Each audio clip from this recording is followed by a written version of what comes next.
ዋሊያዎቹ ትላንትና ልምምድ ማድረግ ጀምሯል። የኢትዮጵያ ብሔራዊ ቡድን በ2026 የዓለም ዋንጫ ማጣሪያ ከግብጽና ጅቡቲ ጋር ለሚያደርጋቸው ጨዋታዎች ከቀናት በፊት አሰልጣኝ መሳይ ለ24 ተጫዋቾች ጥሪ ማድረጋቸው አይዘነጋም። ትላንትና ረፋድ አንስቶ በጁፒተር ሆቴል ተሰባስበዋል። የብሔራዊ ቡድኑ አባላት የመጀመሪያ ልምምዳቸውን በአዲስ አበባ ስታዲየም ከ10 ሰዓት ጀምሮ መስራት ችለዋል።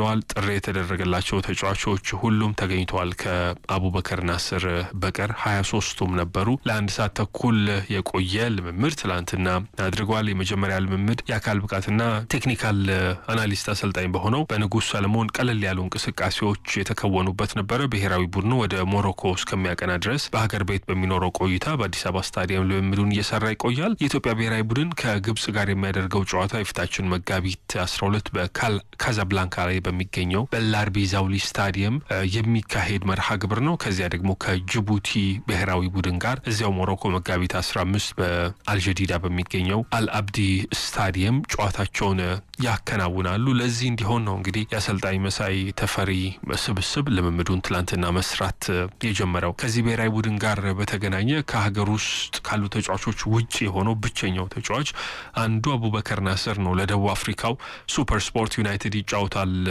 አቡበከር ናስር ብሔራዊ ቡድኑን ይቀላቀላል አይቀላቀልም የሚለው ሲጠበቅ ነበር።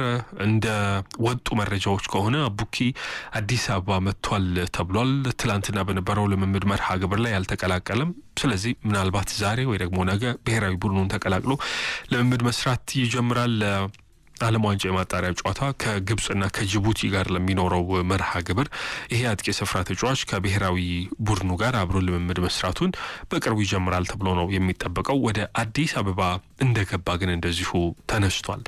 ሌላኛው የሀገር ውስጥ ጉዳይ በፕሪሚየር ሊጉ ክለብ የምናውቀው ዮሴፍ ታረቀኝ በይፋ መቻልን መቀላቀሉን ትላንትና የሰማነው ዜና ነው። ይሄ ተጫዋች በዚህ ዓመት መጀመሪያ ላይ ሐዋሳ ከተማን ተቀላቅሎ ለአንድ ሳምንት ቡድኑን ለሳምንታት ያህል ቡድኑን ሲያገለግል ቆይቷል። ዮሴፍ ታረቀኝ ከክለቡ ጋር በተፈጠረው አለመግባባት ከሐዋሳ ጋር ለወራት ሳያገለግል ቆይቶ ነበር። ከሐዋሳ ከተማ ጋር በመለያየት ወደ ሌላኛው የሊጉ ተሳታፊ ክለብ ወደ መቻል ለማምራት ከጫፍ መድረሱ ሲታወቅ እንደነበረ ይታወሳል።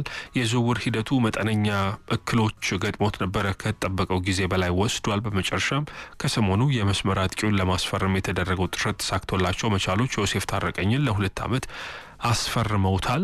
ዮሴፍ የእግር ኳስ ህይወቱን በአዳማ ከተማ በታዳጊ ቡድን ውስጥ የጀመረ እስከ ዋናው ቡድን ድረስ መጫወት የቻለ ተጫዋች ነው። ወደ ሐዋሳ ከተማ በማቅናት ለወራት ተጫውቶ ነበር። የመስመር አጥቂው በ2015 የውድድር ዓመት የኢትዮጵያ ፕሪሚየር ሊግ ኮከብ ወጣት ተጫዋች ተብሎ ጭምር የተመረጠ ተጫዋች ነው። አሁን በመቻል እንግዲህ የሚጫወት ነው የሚሆነው።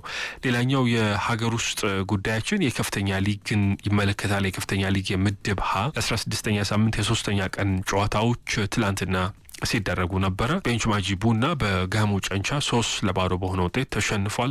በኃይሉ ተስፋዬ 3ቱንም ጎሎች ለጋሞ ጨንቻ ማስቆጠር የቻለ ተጫዋች ነው። ዱራሜ ከተማ ደግሞ በአዲስ አበባ ከተማ 2-0 በሆነ ውጤት ተሸንፏል። ቦይ ኩዌትና ቢኒያም ታከለ ጎሎቹን ያስቆጠሩ ተጫዋቾች እንደሆኑ የኢትዮጵያ ከፍተኛ ሊግ በማህበራዊ ትስስር ገጾቹ መረጃውን አጋርቶናል።